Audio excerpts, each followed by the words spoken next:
In 2024, the Washington Commanders were the surprise of the NFL, and after an offseason where they made a ton of moves, in 2025, the Washington Commanders have very high expectations. So in today's video, I want to answer the question about the Washington Commanders. Are they overrated? Subscribe and like the video if you do go on to enjoy. Let's hop into it. So to figure out if this team is overrated, underrated, or properly rated, we need to go through everything the Washington Commanders have done to improve their roster while also going over their depth charts. So we're going to do exactly that. Don't worry, I'm not going to go through every single minute detail. It does not matter too much. We're only going to go over impactful guys in the draft, in free agency, and on the depth charts. Let us begin with what they did in free agency, beginning with the Javon Kinlaw move. They signed Javon Kinlaw for 3 years, $45 million, and he is, as of right now, their starting interior defensive lineman alongside Daron Payne. Now, Kinlaw was a former first-round pick, and of course, he has shown flashes throughout his career, but he's definitely not somebody who I think is deserving of $15 million.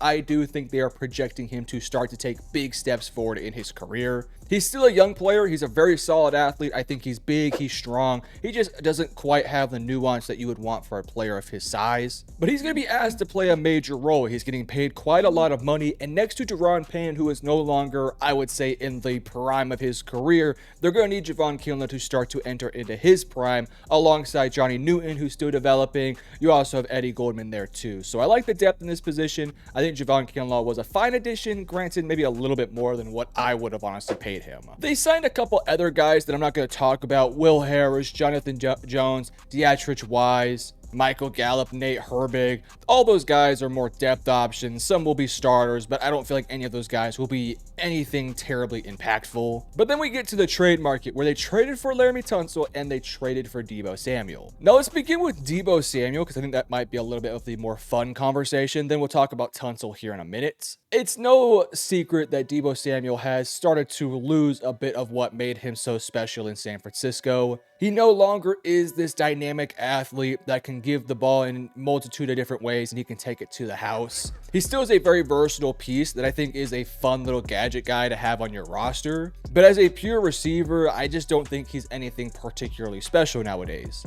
Now, granted, maybe that was just his fit in San Francisco got figured out, and now that he's in Washington, he's going to be playing hopefully alongside Terry McLaurin. We'll talk about that here in just a second. But assuming McLaurin's there, his role might be slightly different. If the role is slightly different and maybe we see something from Deebo we haven't seen in a couple years, then I think this move would have been worthwhile. But even if he doesn't really perform all that great this year, if he can get you 600, 700 yards, something along those lines, for what they gave up for him, there was basically nothing. I think this could end up being a pretty worthy deal. One of the big things I thought this Commanders team needed to do this offseason was to add more firepower next to Jaden Daniels. And by adding in Deebo, they kind of did it, but I still think they probably would have been wise to find a little bit more of a difference maker, more so than a Deebo. Again, the Deebo move was fine. I thought they should have done a little bit more though. But the Laremy Tunsil deal, look, this move was just smart. Tunsil's coming off not his greatest year in the world, had a lot of penalties last year. So I'm going to take that as a bit of an anomaly year, something that he can definitely work upon this year. This offensive line for the Commanders is actually pretty darn talented. They doubled down in the draft, which we'll talk about here in just a moment. But by adding Laremy Tunsil, you get a veteran at left tackle that can be a really good learning tool for somebody like Josh Connerly. Again, we'll talk about him in a moment. I love the move for Laremy Tunsil. It was a very cheap move. It didn't cost them hardly anything. And they get a starting caliber tackle that for the next couple years will be Jaden Daniels' blindside blocker. Just makes a lot of sense. It was not an expensive move. Yes, he does have a fairly large size contract, but when you have a rookie quarterback in Jaden Daniels, or I guess now a sophomore quarterback in Jaden Daniels, you have a little bit of extra wiggle room in the cap space to, hand out bigger contracts to Laremy Tunsils. So all in all, I liked those two moves. I didn't necessarily think that the Deebo Samuel move was like this major game changer, but for the most part, I actually like what they did there. They would also go on to re-sign a handful of players, Bobby Wagner probably being the biggest one, Zach Ertz they also re-signed, and a handful of other guys like Noah Igbenogany, who played a lot last year. And in recent weeks, they also made the big addition of Von Miller. Now, at this stage of Von Miller's career, he is no longer the 10 sack a season type of athlete. This is likely going to be either his last year or one of his last years. There was not a ton of interest brewing for him in the free agent market. The Commanders just kind of happened to be the team that was willing to give him a chance. I do think he fits this team quite nicely, and I think for like a 1-year rental, I think he could probably get you 5 or 6 sacks out there. Von Miller is really no longer that explosive athlete that he used to be. I mean, he's now into his mid-30s, so of course he's not going to have that explosiveness that he had back in 2015. But he still does have a variety of pass rush moves that he can go to. He's still fairly strong, and for somebody his age, he could still move quite well. So I do think for the most part he can get after the quarterback, but it's probably just a 1-year little rental move.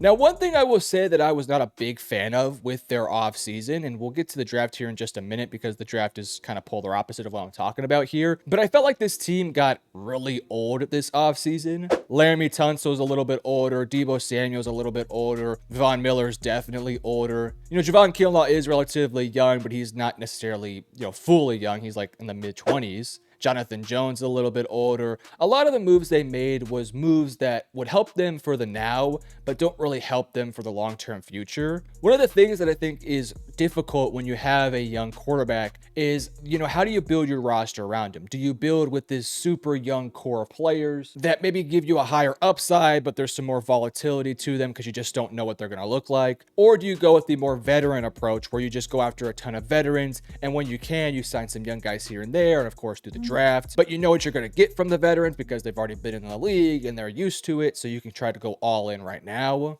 Clearly, the Commanders went the approach of, hey, we have this superstar quarterback, let's try to go all in with him right now by signing as many veterans as we can that we think can be impactful guys, and I can kind of understand the approach, but I think they might have doubled down a little bit too hard. When you look at this Commanders team, it's a very old team. It already was one of the older rosters last year, but then you double down with the Tunsil, with the Von Miller, with all these guys who you added in free agency that are kind of on the older side. Again, because this Super Bowl window is now, I can kind of understand it, but I'm really intrigued to see if this offseason kind of ends up biting them in the ass in a couple years when we look back at how much money they had and how little they really got for it in terms of long-term assets. I don't think it'll affect them in 2025. I'm not really worried about it this year, but I do kind of think we should revisit this conversation maybe by the end of this year or even 2-3 years from now. With that said, let's go over to the 2025 NFL draft. And again, we're only going to go over guys that I think will impact this roster.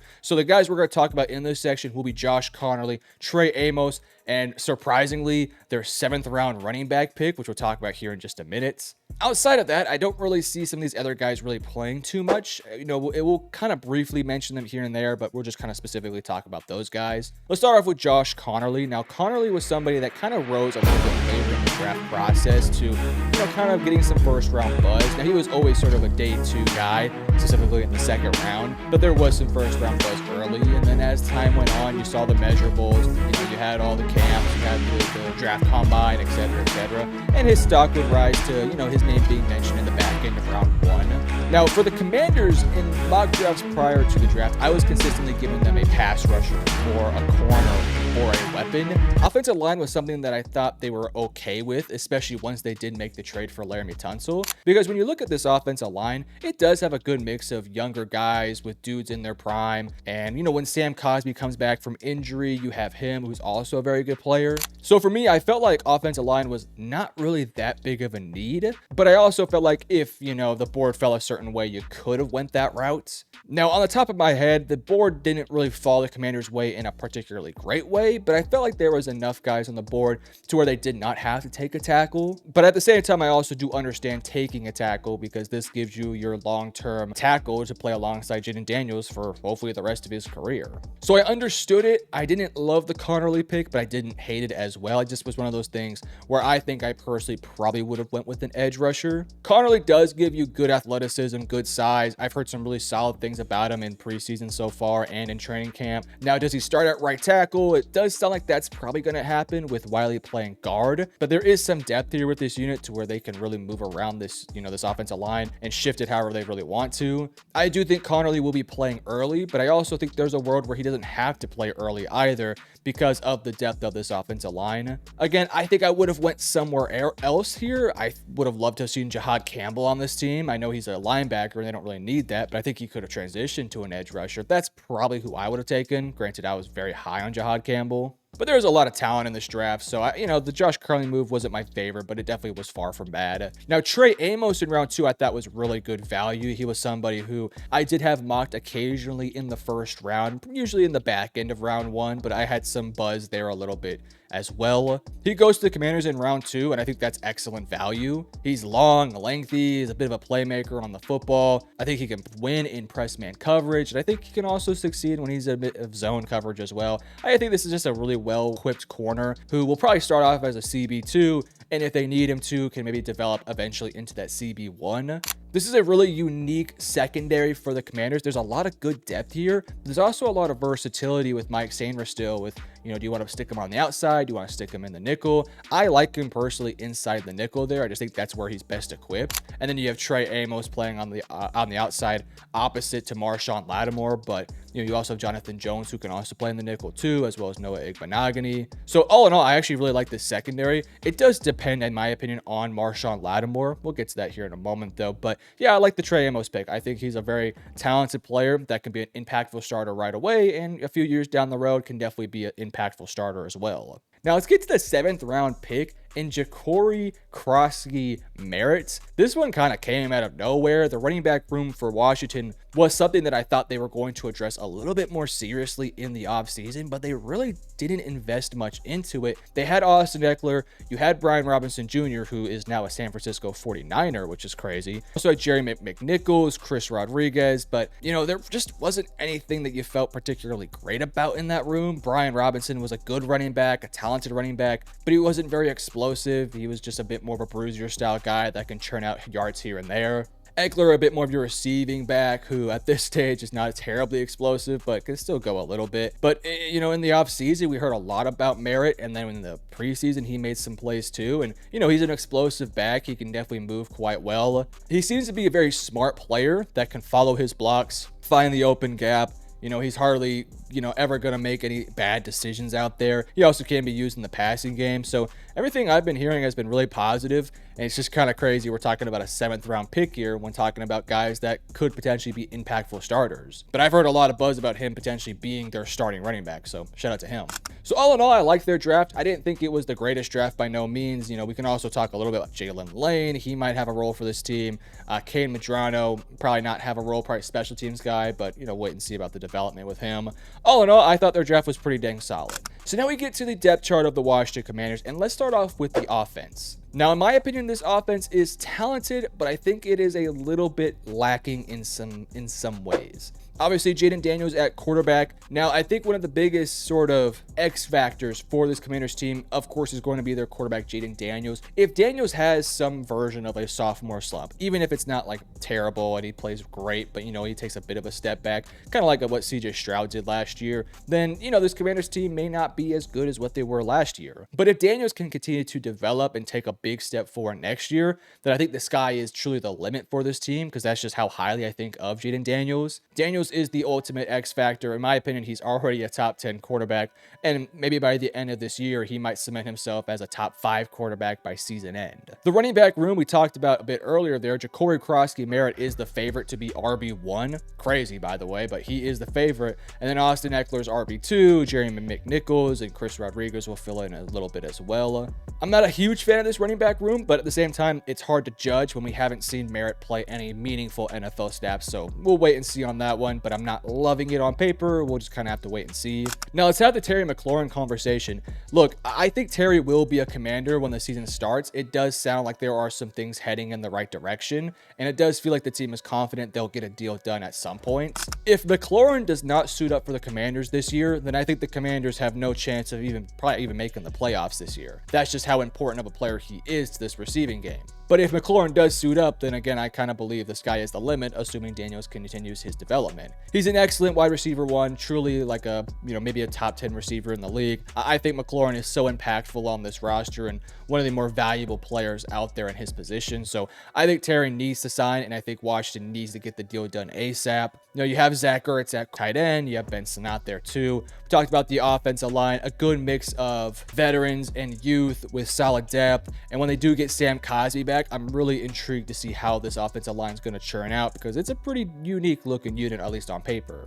Now, when you look on the defensive end, this is a defense last year that was not particularly great, but they were able to get the job done here and there, and I think that's probably what you're going to see from this unit this year again. They did go out there and make a few moves on the defensive line, but I still think there is work that needs to be done. I think this team badly needs an edge rusher who can consistently get after the quarterback. You know, you have Dietrich Wise, you have Cleveland Farrell, and then you have Dorrance Armstrong. You also have Von Miller, who will come off the edge too, and, you know, some other pieces here and there like a Jacob Martin. All in all, I think this unit needs something explosive. This feels like a big unit that will be solid against the run, but they just need somebody who has some level of elite athleticism that can get after the quarterback. I don't think it'll be a massive issue this year because you do have that Frankie Louvu element who can get after the quarterback too, but I think long term they would be wise to address this position more seriously, probably in next year's draft or maybe in free agency. There was reasons why there was so much buzz about could Washington pull off a Myles Garrett trade or a Trey Hendrickson trade, and more recently with Micah Parsons, which would never happen because it's in the NFC East, but there was some buzz around that. They didn't really do that, but they did get Javon Kinlaw up the middle. Johnny Newton as well has that bit of explosion off the defensive line, but he's an interior guy, so it's a different type of explosion, but they could really use him as well. All in all, I'm just really intrigued to see how they kind of go about this defensive line, what alignments they're going to do, how often they're going to send Louvu on blitzes. I think they have a number of guys that can get after the quarterback, but I don't think they have like that consistent go-to guy quite yet. Now, Armstrong, Wise, Miller,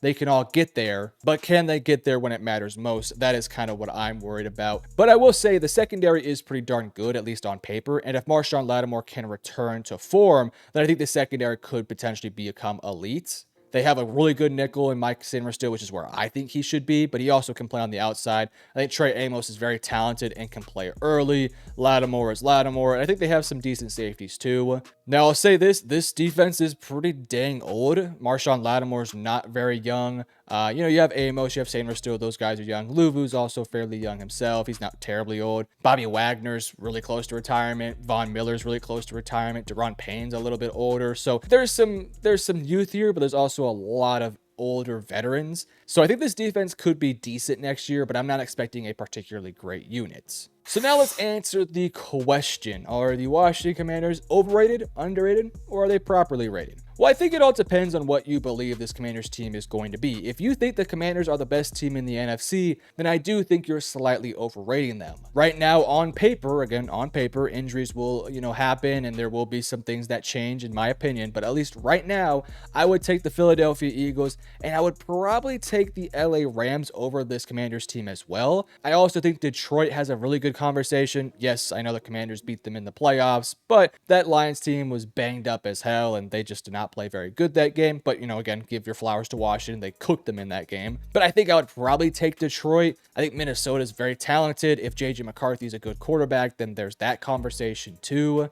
I think Dallas is a bit interesting, but if they can get Micah Parsons signed, then, Dallas has had success against Washington even last year with all the injuries. So I think Dallas could give them a run for their money. I like Seattle. I like Arizona. Not saying they're better than Washington, but I think they have a conversation. Maybe the San Francisco. There's a lot of teams that I think are really close to Washington. And if Washington does take a bit of a step back with Jaden Daniels, then yeah, I think they'll be a little bit overrated. But if Daniels does take that big step forward, then I think they're properly rated. I don't think they're underrated. I don't think there's anybody calling this Commanders team trash or a team that's going to miss the playoffs or anything like that. I think most of us have a similar sort of vibe on this team, as they're probably the second best team in the NFC East. They'll probably make the playoffs, but they're a little bit handicapped to probably be a second round or maybe a third round exit. That's kind of what I think about this Commanders team. I think they're a good team, but I don't think they're quite yet there with the upper echelon teams. But if you do think they're among the upper echelon rosters, then I think maybe you're slightly overrating them. Not like majorly or anything like that, just slightly overrating them a tad bit. This Commanders team has a lot going for it, but there's also a lot of things that need to continue to grow on this roster. Jaden Daniels needs to get more experience, although he's a pretty experienced quarterback at this stage. But,